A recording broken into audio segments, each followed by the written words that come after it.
नमस्कार साथियों। जैसा कि बहुत सी क्वेरीज़ आ रही थी, बहुत सारे लोग ये जानना चाह रहे थे कि केस किस तरीके का है, क्या है। बहुत सारे लोगों को पता नहीं है कि जो पुनर्परीक्षा हुई है उसका जो परिणाम है वो एक सुप्रीम कोर्ट में, माननीय सर्वोच्च न्यायालय में लंबित एक परिणाम के एक केस के अधीन जारी किया गया है। अगर आप, जैसा कि आप अब देखेंगे, ये जो विज्ञप्ति, जो परिणाम जारी हुआ है, अगर उसके नोटिफिकेशन को आप ढंग से पढ़ें तो उस पर निश्चित तौर पर आपको स्पष्ट रूप से लिखा हुआ है कि दो केसेस हैं। एक डिवीज़न बेंच का जो ऑर्डर आया था Harvinder Singh versus state of UP, और दूसरा Harvinder Singh versus state of UP से पुनर्परीक्षा के परिणाम को जारी करने पर रोक लगाई गई थी, और उसके विरोध में Dheeraj Chandani versus state of UP का जो केस था सुप्रीम कोर्ट में था, क्या अभी भी वो लंबित है प्रकरण, उस केस के अधीन रखते हुए ये परिणाम जारी हुआ है।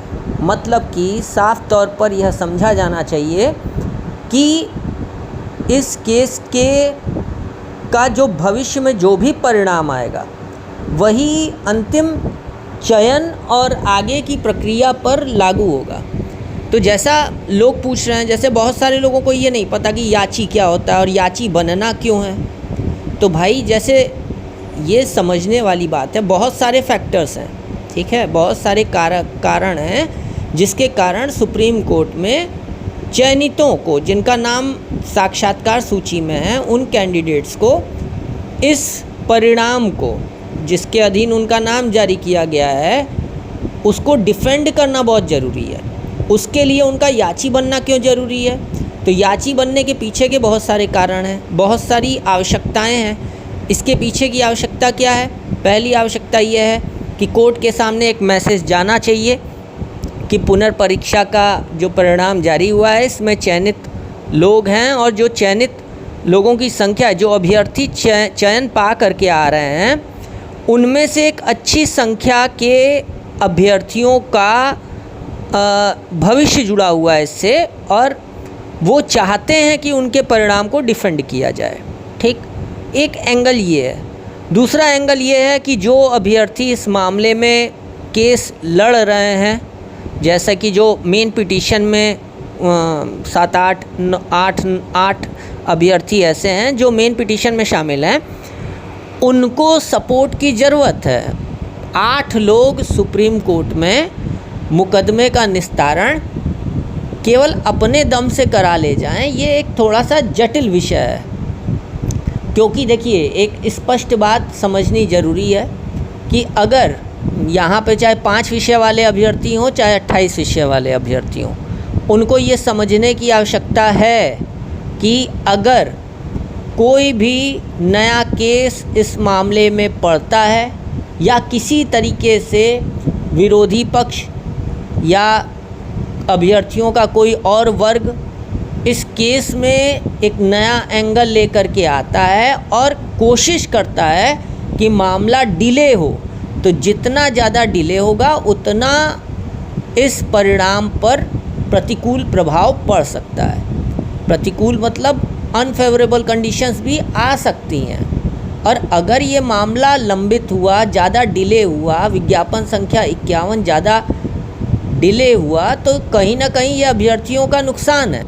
देखिए, 4 पार्टीज़ जो हैं, पिटिशनर्स की जो पार्टी हैं, वो इस केस में इन्वॉल्व हो चुकी हैं, ठीक, और जिसमें से 4 पिटिशनर्स की साइड से पिटिशंस पड़ी हुई हैं Dheeraj Chandani versus state of UP को ले करके, और एक जो अपोजिशन कैविएटर्स हैं। तो कुल 5 पक्षकार इस मामले में शामिल हो चुके हैं। और यदि मामला ज़्यादा लंबा हुआ तो मान के चलिए कि आर्थिक, सामाजिक और एक कह सकते हैं कि बेरोजगार वर्ग के दृष्टिकोण से देखा जाए तो जो एक संभावित नौकरी आपके सामने दिख रही है आपको, ये डिले हो सकती है, और जितना ज़्यादा डिले होगी उतना ज़्यादा अभ्यर्थियों का नुकसान होगा। तो अभ्यर्थियों को यहाँ पर यह सोचने का विषय है उनके लिए कि भाई, जो लोग केस में इन्वॉल्व हैं उनके साथ इस मामले में जुड़ें और जल्द से जल्द इस मामले का निस्तारण, इस मामले को, इस केस को जल्द से जल्द निस्तारित करवाएं, इसको फाइनल करवाएं। और अगर डिस्पोज जल्दी होता है तब जाकर के जो है भर्तियों में एक नियमित ट्रैक बन पाएगा। तो निश्चित तौर पर कोर्ट के सामने एक अच्छी संख्या प्रस्तुत करने के लिए कि अभ्यर्थी, एक बड़ा वर्ग चाहता है अभ्यर्थियों का कि पुनर्परीक्षा के परिणाम पर जो चयन सूची, जो साक्षात्कार सूची आई है उसको डिफेंड किया जाए और उसी आधार पर अंतिम चयन किया जाए साक्षात्कार लेकर के। तो लोगों को इस केस में, इस मुहिम में जो लोग केस में इन्वॉल्व हैं सक्रिय रूप से, जो मेन पिटिशनर्स हैं, जो लीड कर रहे हैं, उनके साथ आकर के जुड़ना चाहिए। बाकी अगर कोई आपको संशय हो तो आप निश्चित तौर पर जो इस केस से जुड़े हुए लोग हैं उनसे आप संपर्क कर सकते हैं। संपर्क करने के लिए जो एक ग्रुप चलता है जिसमें वो लोग इन्वॉल्व हैं, वो लोग शामिल हैं, उनसे आप संपर्क कर सकते हैं। तो अगर उस ग्रुप में अगर आपको लगता है कि आपको इस केस में जुड़ना चाहिए और ये जो चयन सूची आई है इसको डिफेंड करना चाहिए, जल्द से जल्द कोर्ट से मामला निस्तारित हो, विज्ञापन संख्या 51 का परिणाम जो है सुरक्षित हो, इसके लिए आपको इसके पैरवीकारों से जुड़ना चाहिए। और जुड़ने के लिए डिस्क्रिप्शन बॉक्स में मैंने एक समूह का, व्हाट्सएप समूह का लिंक डाला हुआ है, उसमें आप जा कर के उस लिंक के माध्यम से आप जा सकते हैं, उस ग्रुप में जुड़ सकते हैं। उस ग्रुप में समय समय पर सूचना दी जाएगी और सूचना देने वाले अभ्यर्थियों से आप संपर्क करके अपनी शंकाओं का समाधान करके इस मामले में निश्चित तौर पर जुड़िए। अगर आप जुड़ेंगे, एक अच्छा वर्ग जुड़ेगा, तो निश्चित तौर पर मेरा ये मानना है कि कोई बाधा या कोई चुनौती सामने आती है तो उसका सहज रूप से सामना किया जा सकेगा। बाकी अभ्यर्थी हैं, किसी को कोर्ट जाने से या किसी को कोई प्रतिक्रिया करने से सबके संवैधानिक तरीके हैं, ठीक है। तो इन संवैधानिक तरीक़ों से अगर कोई चाहता है तो वो तो जाएगा ही जाएगा, उसे आप रोक तो सकते नहीं हो ना। लेकिन अगर आप एकजुट हो जाते हो तो निश्चित तौर पर कोई भी चुनौती सामने आएगी तो उसको आप सही तरीके से टैकल कर सकोगे। और अगर आप न्यूट्रल हो जाते हो, तटस्थ होकर के इंतज़ार करते हो कि जो होगा भाई वो देखा जाएगा, तो निश्चित तौर पर कुछ भी हो सकता है। इसके लिए कोई सुप्रीम कोर्ट के परिणाम को लेकर के कोई दावा और कोई पूर्वानुमान लगाना, ये कह सकते हैं कि अति उत्साह का परिणाम है, ठीक है।